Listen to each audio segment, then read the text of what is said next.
Hashem is not waiting for my signature. I used to think faith was something I had to approve, like Hashem was standing outside my door with a clipboard, waiting for me to finish my internal review process. Thank you for your patience, Ribbono Shel Olam. Your existence is currently under consideration. Please allow 6 to 8 weeks for processing. Very efficient, very modern, very ridiculous. But that is how many of us approach faith, especially those of us who grew up Jewish enough to know who we are, but secular enough to think prayer was something other people did with better Hebrew and fewer questions. I was not hostile to God. I was not angry. I was not one of those people who needed to announce disbelief like it was a dietary restriction. I just thought belief had to pass through my intellect first. I thought I had to understand before I could trust. I thought I had to resolve every contradiction, answer every objection, and wrestle every doubt to the ground before I could say, with any honesty, I believe. Then life did what life does. It humbled me. Not dramatically, no thunder, no burning bush, no cinematic moment where the clouds parted and a Morgan Freeman voice explained the plot. Just life. The slow wearing down of certainty. The quiet moments when the noise stops. The losses you cannot logic your way out of. The blessings you did not earn. The timing that feels too strange to dismiss. The ache that asks questions your brain is too proud to answer. And eventually, I allowed myself to become vulnerable. That word gets thrown around so much now, it almost lost its meaning. Vulnerability does not mean turning your soul into content. It does not mean weeping publicly for applause. It does not mean confusing emotional exposure with depth. Real vulnerability is quieter. It is the moment you stop performing certainty. It is when you admit that maybe your disbelief is not pure intellect. Maybe some of it is fear. Maybe some of it is pride. Maybe some of it is the old human instinct to control what cannot be controlled. Because that was the uncomfortable part for me. I did not merely doubt God. I wanted authority over the question. I wanted to decide what was real based on what I could prove, measure, explain, and contain, which is a lovely little arrangement, assuming the universe agreed to be managed by my nervous system. It did not. That is when something simple and humbling began to settle into me. Hashem does not need my permission to exist.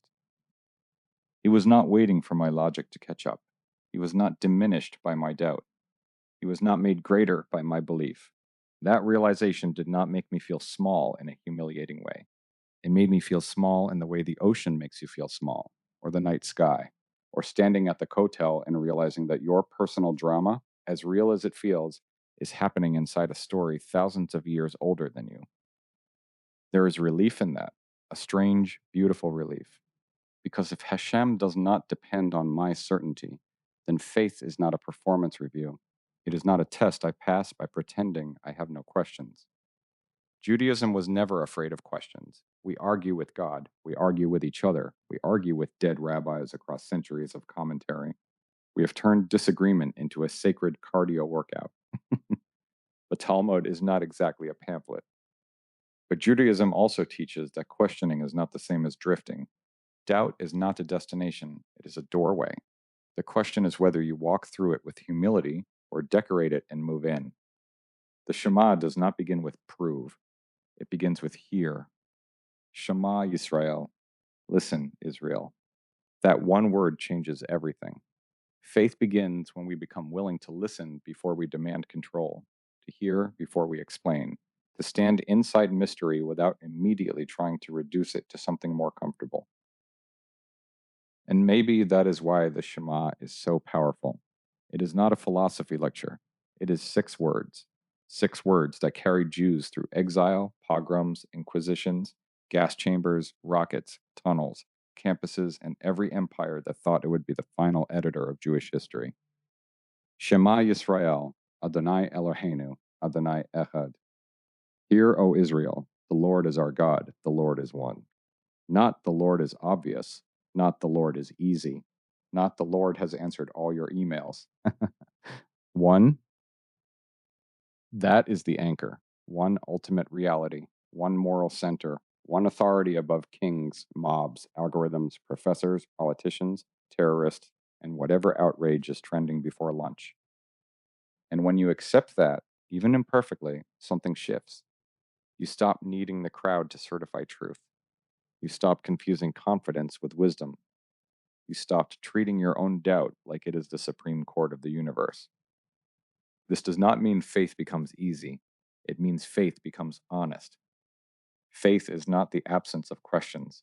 It is the willingness to live truthfully inside the questions. It is saying, I do not understand everything, but I know enough to stop pretending I am the author of reality. That is not surrender in the weak sense. That is surrender in the Jewish sense. The same surrender that says, we trust Hashem, but still do the work. Bitahon and hishtadlut. Trust and effort. Pray, then act. Believe, then build. Have faith, then get up and move your feet before Pharaoh's army reaches the shoreline. We do not sit around waiting for miracles like spiritual couch potatoes. We cross the sea. We fight the fight. We raise the children. We defend the truth.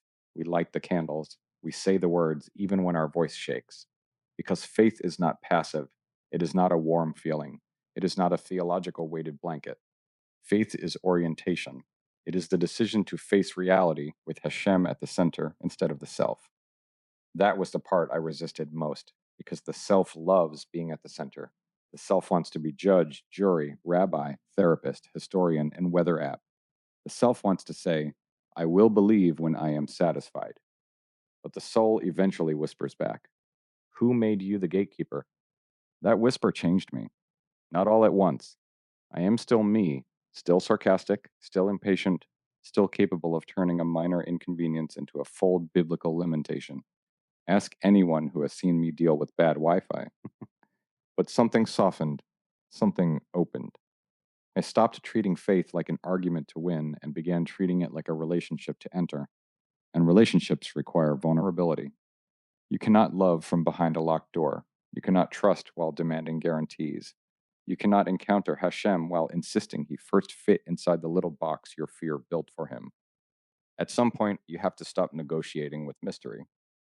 You have to stand there, exposed and honest, and say, I do not know everything. I cannot control everything. I am not the source of everything. And somehow, that is not defeat. It is freedom. There is a reason it is called faith. Not proof, not control, not conquest. Faith. The quiet courage to admit that reality is bigger than your permission. The humility to understand that Hashem was not waiting for you to believe in him before he believed in you. The surrender of realizing that you are not the author of the story. You are blessed enough to be written into it.